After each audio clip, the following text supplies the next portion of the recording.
Baik, hari ini individu yang menjadi pencetus kes indeks kluster Sivagangga akan didakwa kerana ingkar arahan perintah kuarantin. Pendakwaan ke atas individu berkenaan dijangka dibuat di Hospital Lama Alor-Star, lokasi dia di kuarantin selepas positif COVID-19. Bersedia di talian bagi membawakan laporan berkenaan adalah Wakil Extra Awani Kedah Abdul Hadi Cik Awang di Alor-Star. Silakan Hadi untuk laporan anda. Okey, terima kasih Gigi di Bukit Kewangan dan dimaklumkan Gigi, saya berada di Hospital Besar Alor-Star bagi mengikuti perkembangan mengenai kes pertuduhan terhadap kes indeks kluster PUI Sivagangga atas kesalahan melanggar perintah kuarantin di rumah yang diwajibkan ke atas individu terbabit selama 14 hari sebelum ini. Dan jika saya boleh recap semula mengenai kes indeks ini, pada 23 Julai lalu, dia yang merupakan seorang pengusaha nasi kandar telah melanggar perintah kuarantin yang sepatutnya dilakukan selama 14 hari selepas pulang dari kawasan ataupun negara India pada 13 Julai lalu.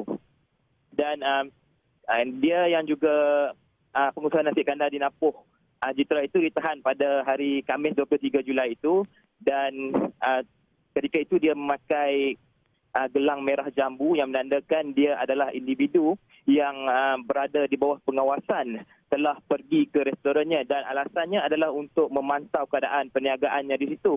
Bagaimanapun dia hari itu ditahan pihak polis selepas menerima aduan orang awam berkenaan itu sejak beberapa hari sebelum itu lagi, dan di kompaun sebanyak RM1,000.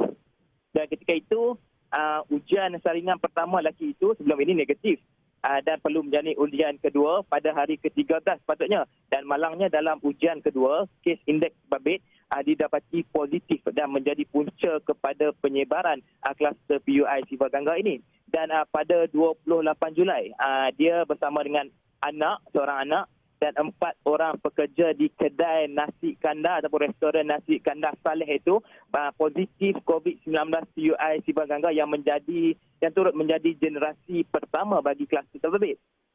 Dan selang beberapa hari, 2 lagi pelanggan dikesan yang mengunjungi kedai terbabit dikesan positif, yang juga membawa kepada penyebaran generasi kedua dan generasi ketiga bagi kes babit, termasuk satu keluarga di Perlis, Gigi. Dan sehingga semalam 45 orang telah disahkan positif COVID bagi kluster ini, melibatkan beberapa negeri seperti Perlis iaitu di kawasan Sanglang, Kedah di daerah Kubang Pasu, daerah Padang Terap dan daerah Kulim, serta Pulau Pinang di daerah Seberang Perai Utara dan Seberang Perai Selatan.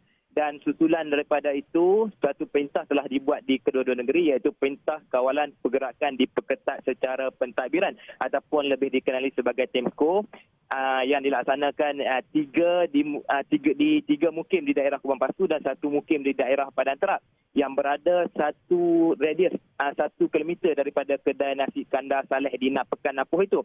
Dan di Perlis pula dilaksanakan di 2 kampung, iaitu Kampung Kuala Sanglang dan Kampung Tanah Timbul, memandangkan generasi ketiga bagi kluster ini adalah datang daripada satu keluarga yang turut melibatkan salah seorang pelanggan yang merupakan generasi kedua bagi kes babit.